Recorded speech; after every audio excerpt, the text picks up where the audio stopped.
Hi, and thank you so much for joining us for today's webcast, The Evolution of the Big Box. My name is Jamie Cook, and I'm an editor with NRHA and Hardware Retailing Magazine. And I was really interested in taking on this webcast because basically the big box came onto the market about 3 decades ago. It came into our industry, and a lot of things have happened in those 3 decades. We've had a recession. Other industries have had varying degrees of success and failures with the big box format. The consumer shopping habits have changed dramatically. We've hit a housing bust, and we've seen trends like the shop local movement affect how consumers and where consumers are shopping. So I was very excited about taking on this particular webcast. Before we do get started, I want to let you know that we are going to be focusing on the evolution of the big box from a retail level. That's really our expertise here. And we're not going to do as much of a global perspective or a shareholder and financial analysis, although that information is available. We feel that that retail level analysis is where our strengths lie, and then we're also going to share some original consumer research with you to give you the perspective of the consumer. If you have any questions about this data or you would like the slides, feel free to email me. My email address is jkoch@nrha.org. And I can answer any of those questions. I love talking about the industry and the big box format and how it's affecting independent retailing today. So this webcast, as with any webcast that NRHA produces, is sponsored by NRHA, which is the Association for Independent Hardware Stores, Home Centers, and Lumber Yards across the United States and Canada. We are also sponsored by Hardware Retailing Magazine, which is the official voice of the industry. And of course, we'd like to thank our NRHA vendor partners and their contributions to our channel. So what are we going to discuss today? Well, what we found was that in the past 10 to 15 years, the big box format has really taken a lot of change. For some companies, this can be a lifetime. You know, they can come and leave a market in 10 to 15 years. So keep that in mind. One thing that I'm particularly going to zone in on is the past 5 years. We've seen some really dramatic changes. Anecdotally, we've seen it happen across industries, whether this warehouse format is still applicable to today's consumer, but also the consumer is just changing how they shop, what they have available to them. So we've seen some huge changes to the format in the past 5 years. So we're going to talk a little bit about the recession and how that impacted the big box format. The reason that it's so important is that before the recession, the big boxes were growing like crazy. And we always anticipated the saturation point. You know, there's only so much a market can handle as far as square footage and number of stores. But this recession seemed to almost speed that up. So we're going to talk about that. NRHA is also known for its original research, and what we did was we not only wanted to find use our expertise to analyze what was going on in the particular segment, but we wanted to get consumers' responses. So in the first quarter of 2012, we launched a consumer campaign research.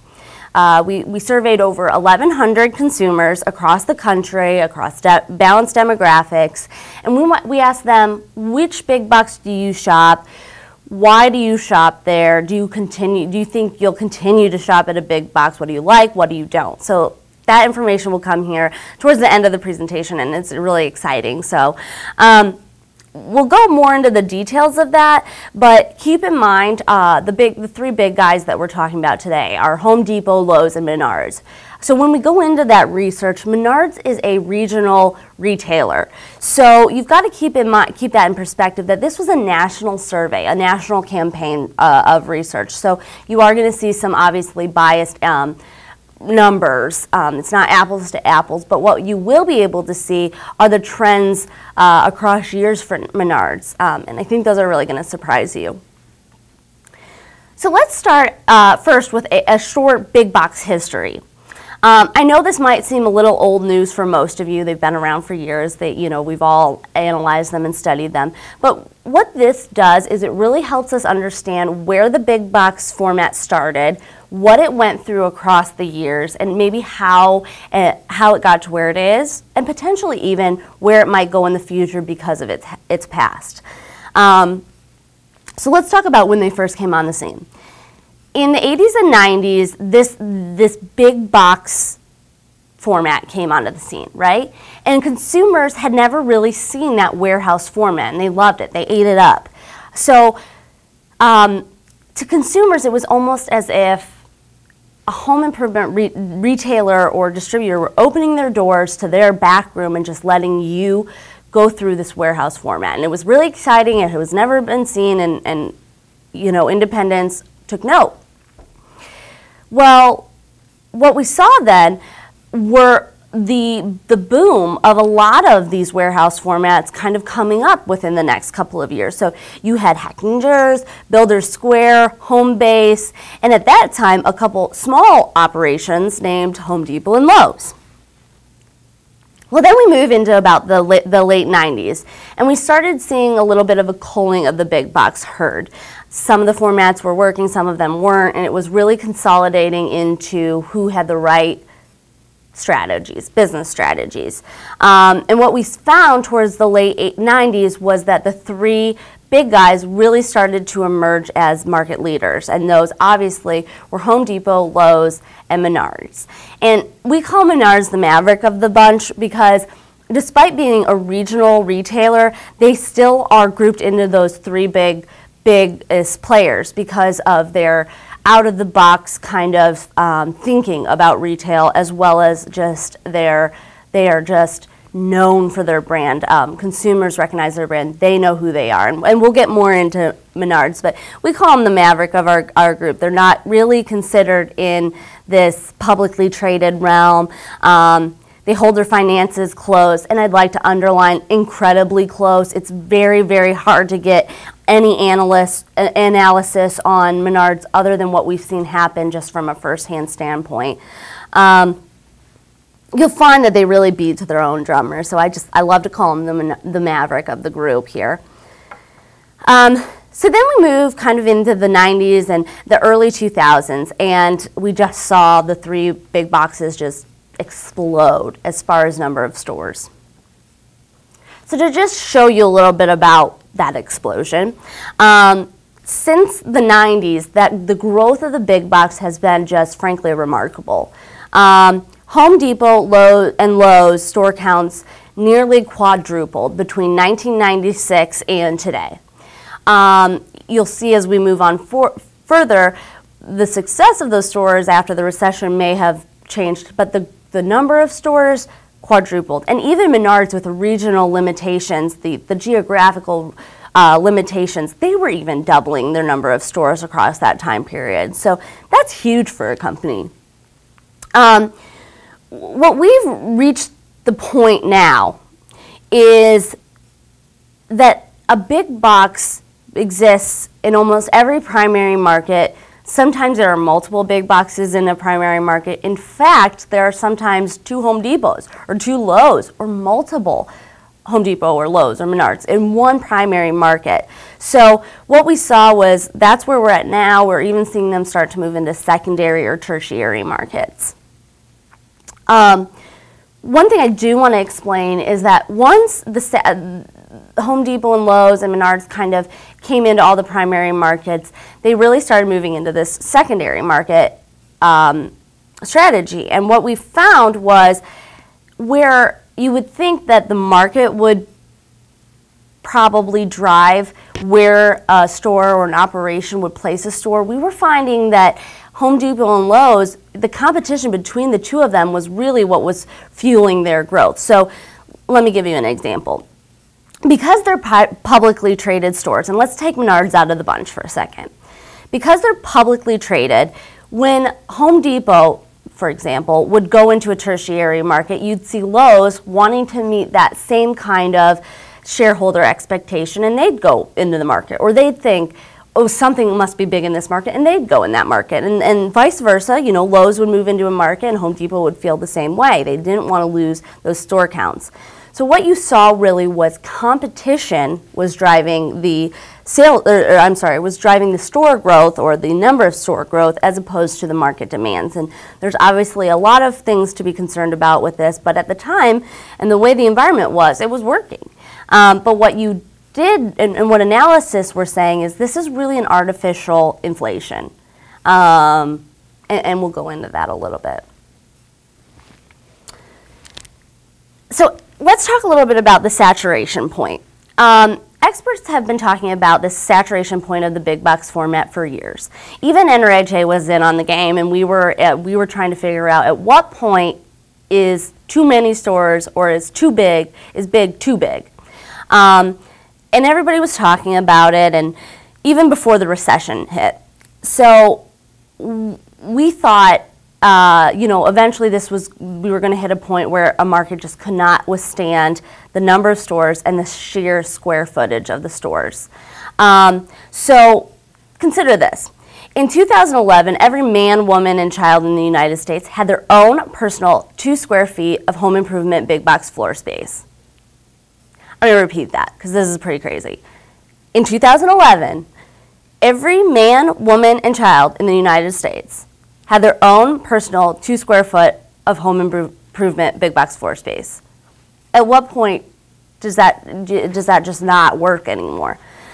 So we started thinking the saturation point was at hand. The question really was, well, who's going to blink first? You know, who's going to be able to work through it? Then the recession hit, and the housing market burst. So what we found was this is going to speed up that question. So let's talk a little bit about this impact that the recession had. It's hard to say whether the recession caused this saturation point to move, or it was the saturation point, or it was the housing market. Who really cares? We've hit this point where the big boxes are really up against a big question. So the number of size and the number of stores were really making those tough times that maybe other retailers were facing amplified. So one place that we really found that we saw that this was really happening, or that the big box format was really facing some pressures, was when they released Home Depot and Lowe's, again, publicly traded, have conference calls, which I'm sure you're all very familiar with. But what we noticed was over the years, where Home Depot and Lowe's used to be announcing hundreds to hundreds of store openings, is last year they were announcing a handful, maybe 10 or 12 store openings. So we really saw them slowing down that growth rapidly. And in the next couple of years after the recession, so recession probably started, I think, officially around 2007, what you saw, as with any business, when cash flow is flowing like wild, everybody's great, everybody's having a party. But when the cash flow stops, you know, consumers are fighting, or retailers are fighting for consumers' discretionary dollars, housing starts are down. Okay, then some of our problems that maybe were masked in better times really start to come to light. You know, one thing we always say, just as a rising tide lifts all boats, a lower tide reveals a lot of hidden debris. So really what we were saying is some of the warts were coming out on the strategy. This is when the pressure really started on the big boxes. And basically the recession prompted a huge paradigm shift in the market. So where competition used to drive the growth, as we just talked about, now the market was going to be driving the growth. No longer was it, oh, Home Depot is going into a market, I'm going to put a Lowe's in the market. It's really the market's going to be driving it. So let's talk a little bit about the sales and what we saw. You can really see this kind of theory taking light when you look at the sales. Let's talk a little bit about the chart first. This chart is representative of all the sales moving through the home improvement industry in the top 25 chains. Now keep in mind that Home Depot, Lowe's, and Menards were the top 3 of those chains. So a majority of those sales were moving through those top 3. So while this is true, indicative of 25 top store chains, the majority of those sales were going through those top 3, so we can kind of come to a conclusion about those top 3. What you can see here, and what is just astounding, and I gave this presentation at the National Hardware Show, and I had a lot of people comment on this, but at one point in 2006, the big 3 were making up nearly 50% of all sales moving through the home improvement chain. Now, this was a huge wake-up call for independent retailers. You know, what was the future going to hold? What was going to happen? Could they go to 70%? Well, then the recession hit, or saturation point hit, however you take it. And you can see that in 2011, sales decreased by nearly 10 percentage points. So we had pretty consistent growth up until the recession, and then a huge drop off. So we're really taking the pulse now is really very appropriate. So we're at the crossroads, basically. We're at this question of whether the big box format is as successful as it used to be. Will it be cyclical? Will you see people turning back to the format, or will you see the big box totally disappearing? There was a lot of news and headlines that prompted this kind of launch of campaign in our newsroom. And some of the headlines we were seeing were Best Buy, the end of the big box, or the future of retail, the death of the big box bookstore, and my personal favorite, more signs of the big bocalypse. So we really wanted to launch and see, is all this just hype, or are we really hitting a point where the industry is just totally shifting? So let's use Best Buy as an example. I love to take outside examples and compare them to the industry, because consumers don't necessarily break up by industry. They shop for what they need and are attracted to certain formats and not attracted to certain formats. Best Buy is a great example. Recently, they've been getting a lot of media attention because they are totally shifting their formats. They're closing over 1,200 stores. They're switching to smaller footprint models. They're really just adjusting to what they've seen. And I can honestly say, if I would have told you this 3 years ago, you probably would have shut your webcast off right now. But I think if you just hear me out, the mix between saturation point and the changing shopping patterns of today's consumers, where they're not shopping like they used to. They have more options. More retailers are branching out into our industry to sell. The internet is available now, so consumers can get what they want, when they want, how they want it. All these things really make us question, will the big box be around? Okay, so let's talk about where we are. I don't want you to take my word for it, just my word for it. I want to give you a connection to the consumers who really shop it. We want to know what they are doing. It doesn't matter what I as an analyst think. It matters what the consumers think. So what we did was we launched this huge campaign, and again, I explained it at the beginning of the webcast, but an evenly distributed regional campaign where we gave surveys to consumers about what boxes they shopped, where they shopped, why they shopped, what they liked, what they didn't like about each format. We wanted to try to come to the conclusion, is there still room for all 3 big boxes? Which of the 3 options do consumers really seem to favor? And then, is this big talk about the death of the big box all just a huge, exaggerated media hype? So what we're going to do in the next part of this webcast is we're going to separate out the 3 big boxes and talk about each of them independently, what's been going on in those past 5 years, and then we're going to give you the strengths and weaknesses from a consumer standpoint of each of those 3. Now keep in mind what I said at the beginning of the webcast. Menards numbers will be skewed, so you will see a huge drop-off just because this was a national campaign, so you're getting survey results in areas that maybe Menards isn't operating. So when we get to Menards, try to focus on the differences in the changes and some of the trends that we've seen as opposed to comparing apples to apples. Okay, some overriding things that we found from the consumer research. How they stack up. If you could, we asked consumers in the research, if you could shop at only one big box store the rest of your life, what would it be? And we even gave them the option of a mass merchant, Walmart. Home Depot rose to the top, and not by a little, by quite a bit. And this was actually really interesting to me.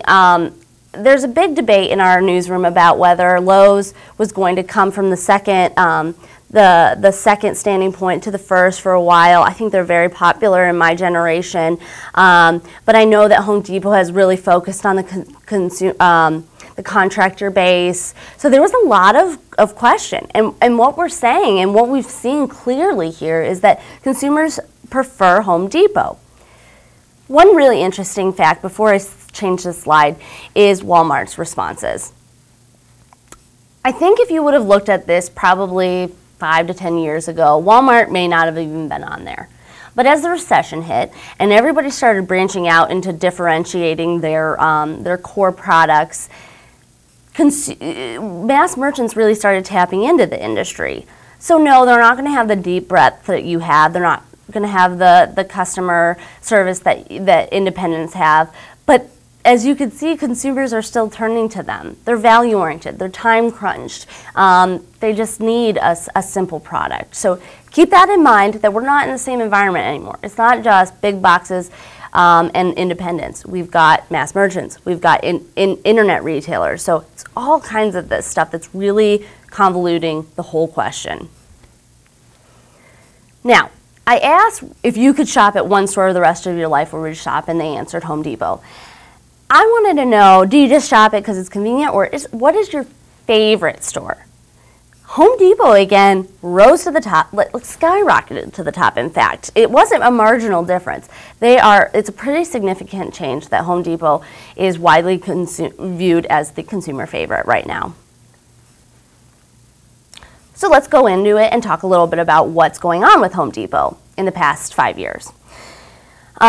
So Home Depot has really appeared to weather some tough patches. They had some interim leadership that had different strategies, that there was some question about how consumers would take that and how that would withstand the retail environment.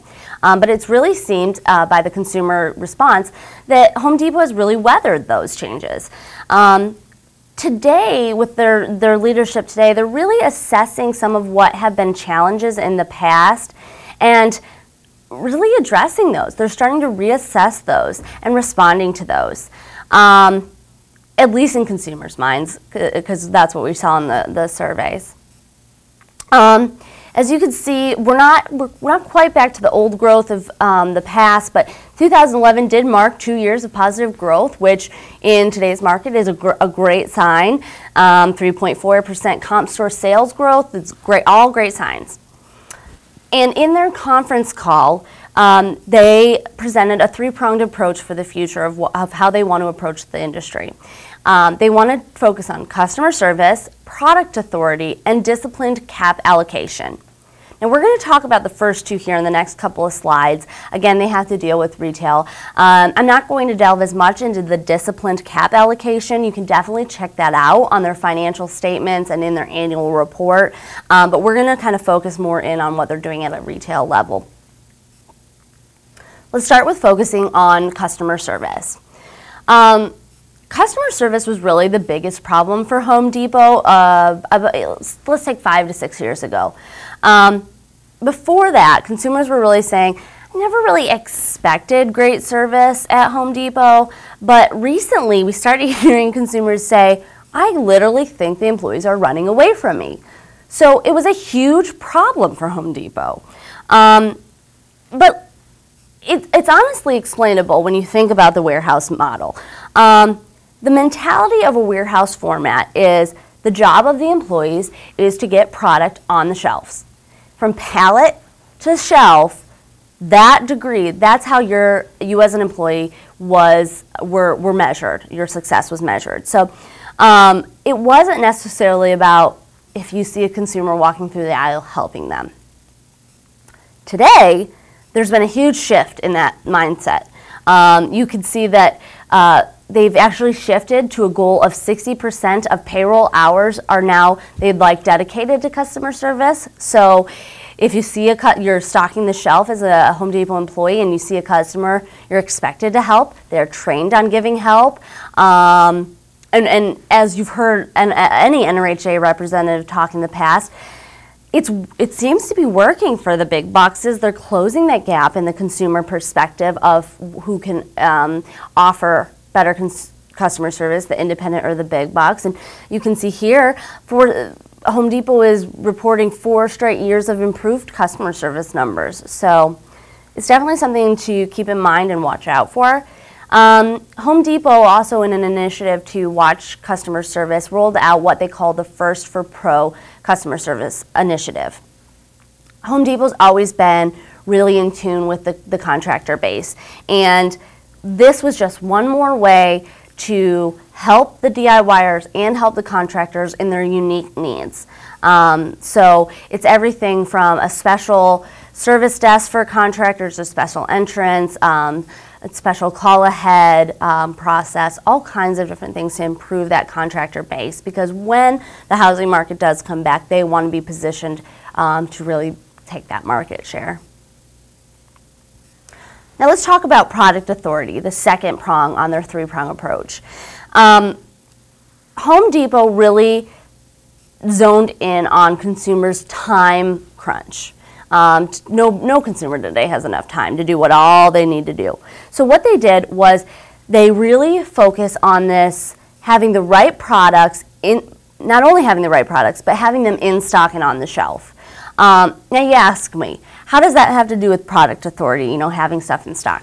Well, when you think about it, if a consumer comes to you and they want a product, they know you have the product, but it's not in stock, you lose that credibility. And with things like the internet today, where a consumer can just get on their mobile phone and get their product delivered to them, this is a huge, huge focus, and Home Depot is responding to it. In fact, today, or in 2011, they had 70% of their goods were now flowing through a centralized distribution center to redistribute those goods and make sure that the products were in stock and on shelf all the time.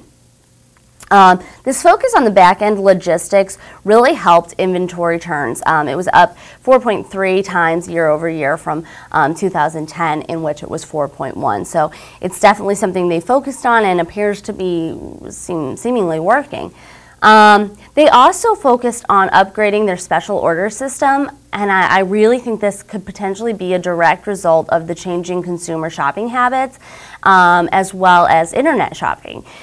I can get on and get whatever I want from wherever I want right now, wherever I am. So this idea that consumers feel and know that they can get whatever they want whenever they want. So retailers like Home Depot, and you'll find Lowe's is also focusing on it, have to offer that special order option. Let's talk about one more area of Home Depot's strategy for the upcoming years, and that's interconnected retail. And this is actually their words. They say that they want to help that connectivity between outside the store and when you're in the store. They want to improve the shopping experience both now and when maybe later. There are a lot of different ways they did this. They're integrating mobile apps. They are adding multiple checkout options. So if you walk into a Home Depot today, you're likely to see not only an associate helping consumers check out, but you're going to also see that self-checkout area as well. You'll also see online they've really amped up that presence with over 300,000 SKUs online, and then they're going to add another 125,000 this year. So they're really focusing on adjusting to that consumer shopping pattern. What else have they done? They're introducing this. They just introduced this Home Depot private label at an entry point, and the purpose of this was Home Depot responded to the recession and consumers' demand and desire to be more value oriented. They wanted price points of varying degrees, but that They wanted durable products but still get the value, and so this was Home Depot's response.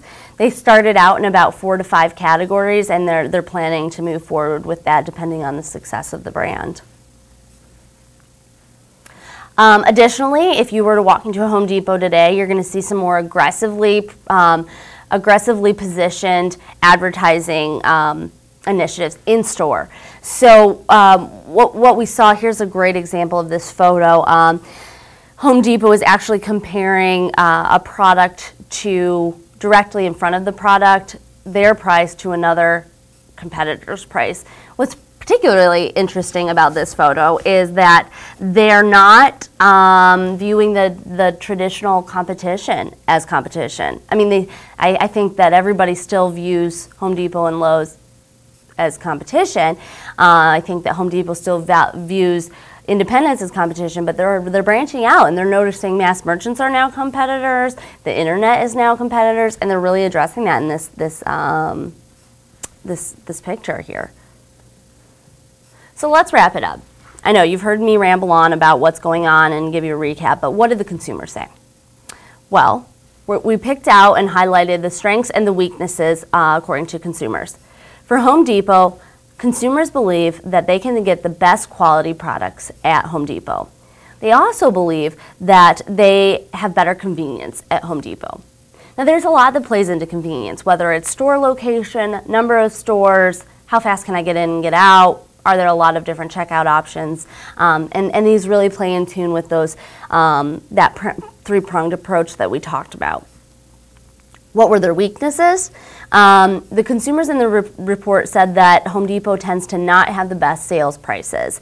Now this might be a strategic move on Home Depot. It's too hard to really say at this point. Maybe they're focusing on EDLP or everyday low pricing instead of sale prices. Maybe they don't want to focus on sales prices.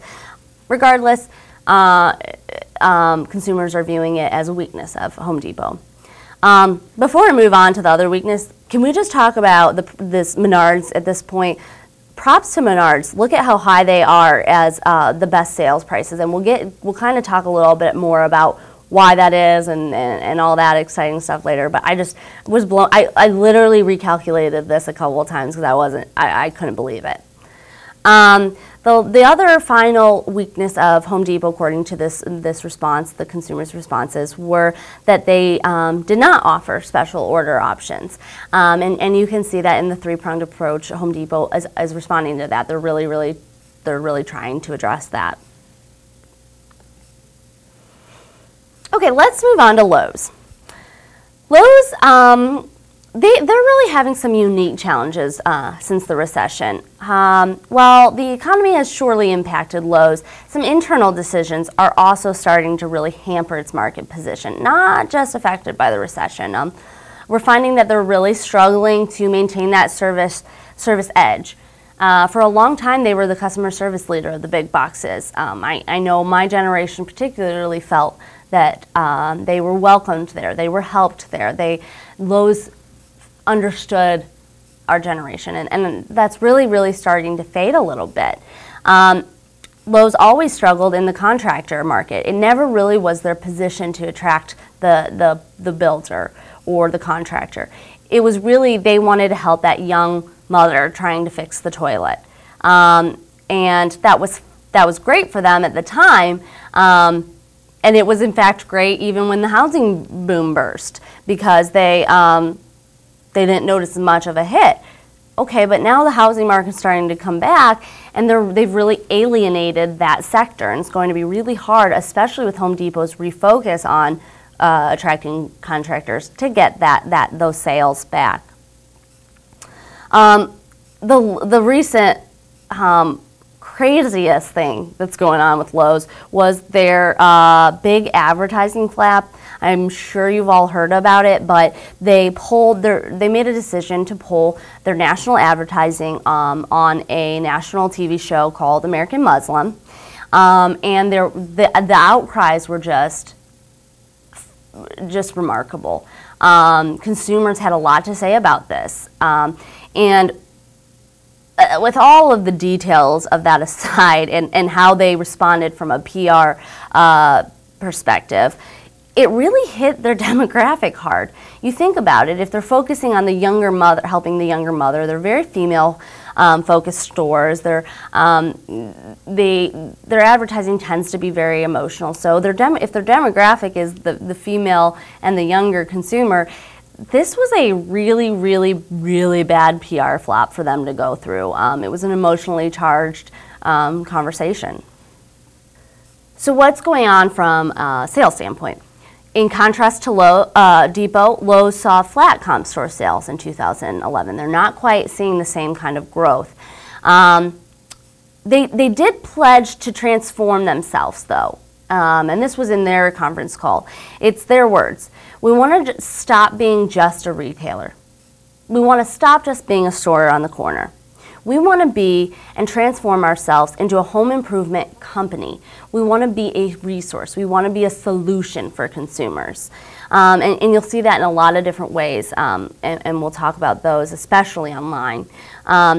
Like Home Depot, they are focusing on improving in-store service performance, which is a big complaint of consumers, so obviously they want to focus on that. And Lowe's is actually refocusing on everyday low pricing. They want to be a consistent market leader in pricing, and we'll see kind of how that plays out here in the next couple of years. What are they doing to achieve some of these goals?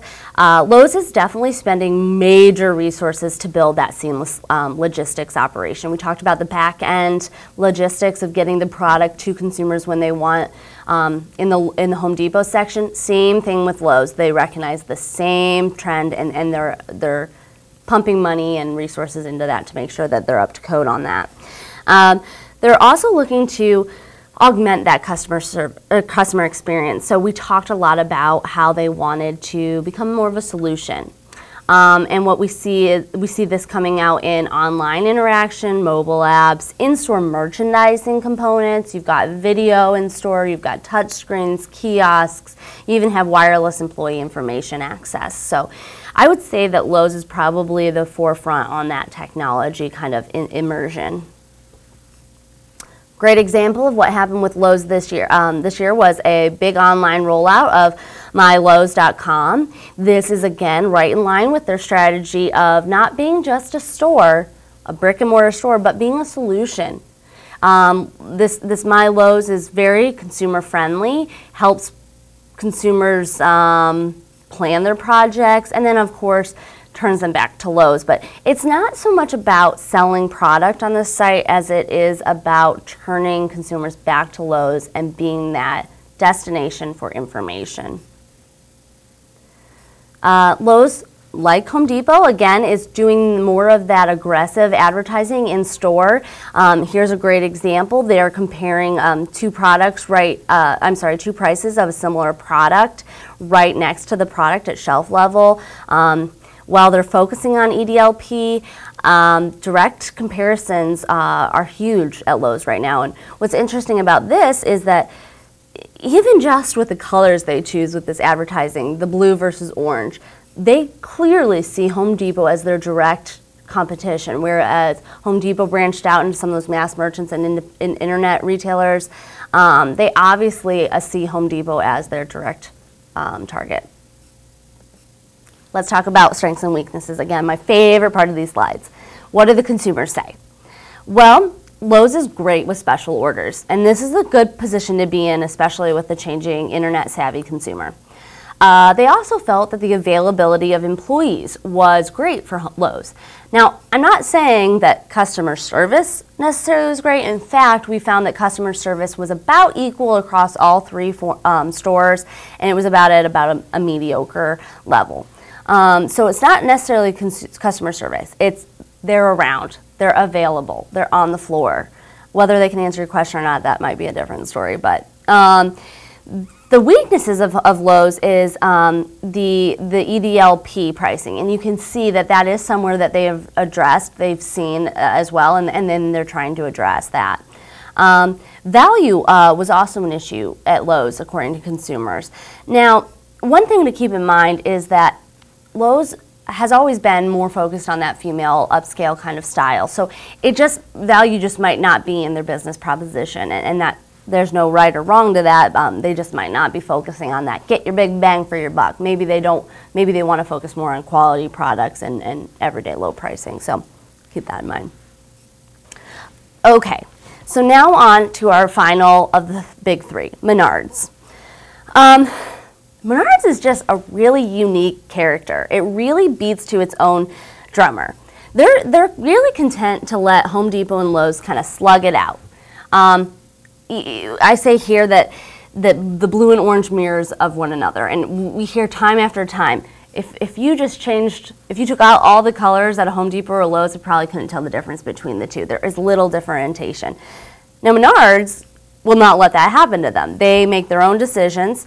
They're not driven by shareholder demands. When the big boxes kind of came into question about whether the big footprint was still viable for today's consumers, Menards said, whatever, bigger is better. That's always been our mentality. That's what our customers like, and they kept going, kept pushing through with it. They're very unique in their merchandising, very different than what Home Depot and Lowe's are doing. You'll see in the next slide that they're doing a lot of non-traditional products in their stores. But the biggest thing with Menards is everything that they produce, do, market, sell, says value. And what you'll find is it's really resonating with consumers. So just take a couple examples. Take any circular. Everything says lowest priced, great deals, or check out their commercials. In fact, I pulled a YouTube commercial of Menards, and you tell me that this doesn't just scream value. So check it out. Bath savings are on at Menards. Stop in for super low prices on a wide assortment of Elger bath products. Drop-in sinks are just $36.79. Toilets start at $59. Bring quality into your home with patio doors from Pella. The ProLine wood sliding door is ready to install with maintenance-free exterior, now $625. Springtime savings are yours at Menards. Save big money at Menards. Okay, so as you can see, Menards, just everything they say is value, but what's really cool about that is they know their brand. Everything that they do and produce says value, and consumers are really picking up on that. They also connect Menards to value.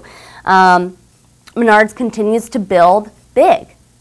They have this 260 plus square footage stores in some markets. Their merchandising, like we had talked about, has changed a bit over the years, but now they're focusing on something very unique. They're doing more of that non-core categories in the power aisles. So when you walk into a Menards, you might see bottled water, beef jerky, as seen on TV products. And this is really, really just zoning in on that value-oriented retailer that wants to get everything at one store, as well as a value on those deals. So definitely a different proposition than what we're seeing in the other stores. The value proposition that Menards has really tapped into played really well in a down economy, right? So it's small, it's family owned. They have the ability to adjust to what they want and how they see the market moving. And because they were so known for their value, it was really a great response when the recession hit. So the only question that we have is what's going to happen? John Menard is getting close to that golden age of retirement. You know, what's the succession plan for Menards? What could happen? And this could greatly affect the industry one way or another. So again, what you saw over the past couple of years with Menards is that they continue to focus on measured growth, and they also focused on retrofitting into larger formats. So during the boom, where you saw Home Depot and Lowe's just quadrupling their store counts, Menards was more calculated with their growth. They didn't extend themselves past a comfortable capital level. They were very cautious. What that allows them now, post-recession, is to be able to grow where the other ones are pulling back on their store counts. What really helps Menards is that it has such a great grasp on their brand, and we've talked about that time and again. The price-value equation, it has resonated so greatly with consumers, and with all the things that have happened over the past couple of years, it's really positioned itself to be one of the best potential survivors of all of that. Menards is also, it's not highly considered highly great for its conveniences. A lot of times you'll find Home Depots in less popular real estate areas on the edge of town, or retrofitting other stores. But this allows them to do what they want to do with growth still. So again, I just want to drive home the fact that as far as customer service is concerned, there wasn't a huge difference between the big three. So to use that as a defining factor isn't really applicable here. They're at about a medium level of customer service as far as how well they're doing, but it wasn't a differentiating factor about where that might carry them into the future. Let's talk about strengths and weaknesses of Menards from a consumer standpoint. Strengths: best sales and promotional pricing. Okay, well, that's really what their brand is, so that came as no surprise to us. Same with the best value for my money, so none of that really came to a surprise to us. Same with Menards isn't so strong in the brand categories. Consumers don't feel like they're seeing recognized brands that they're used to seeing maybe in other stores, and that makes sense to get that value proposition. Menards is sourcing out a lot of less mainstream brands or less expensive brands. And then finally, Menards doesn't have those convenient locations according to customers. And again, this falls right in line with what we see happening, where they don't necessarily pick the main street in a town. They kind of tend to pick outer, less expensive real estate positions, and that might be an answer to that. So thanks for holding in me as I explained all those. But I want to give you a little recap of things to take away from today. The biggest question we wanted to ask was, will the big box boom last? Will it evolve? Will it go away? And I think what we've really found was that the recession has really kind of opened everybody's eyes to the format and the ability of the format to succeed, as well as some of the warts on the strategies. So we've hit the saturation point, obviously, and it'll be interesting to see what happens in the next couple of years. Consumers by far still embrace the format. I can't say that I think that the big box format's going to go away entirely. Independent retailers I spoke with don't think that it's going to go away entirely.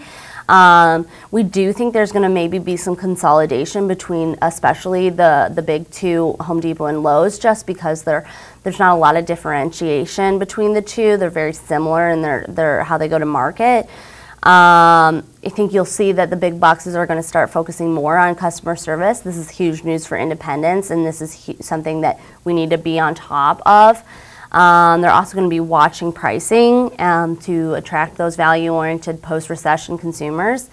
And ultimately, the market is going to decide who's doing it best. So have they outgrown themselves? We'll find out. I think we'll find out fairly soon.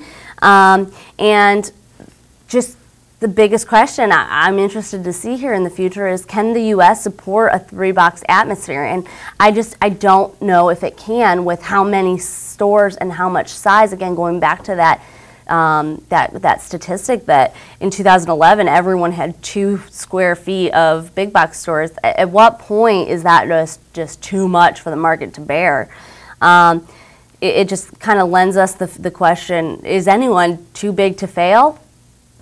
I think we'll find out here in the next couple of years. So thank you so much for sitting through this webcast. If you have any questions about it, feel free to contact me directly. I would also encourage you to go to www.nrha.org and check out the June issue of Hardware Retailing, where we do a full in-depth analysis of the presentation, as well as keep in touch with the magazine and the website, as we'll be releasing more of this information that we got through the time. So check it out, shoot me an email, give me a call. I love talking about this stuff. I hope that this was really insightful for you guys. I know it was for us. Thank you.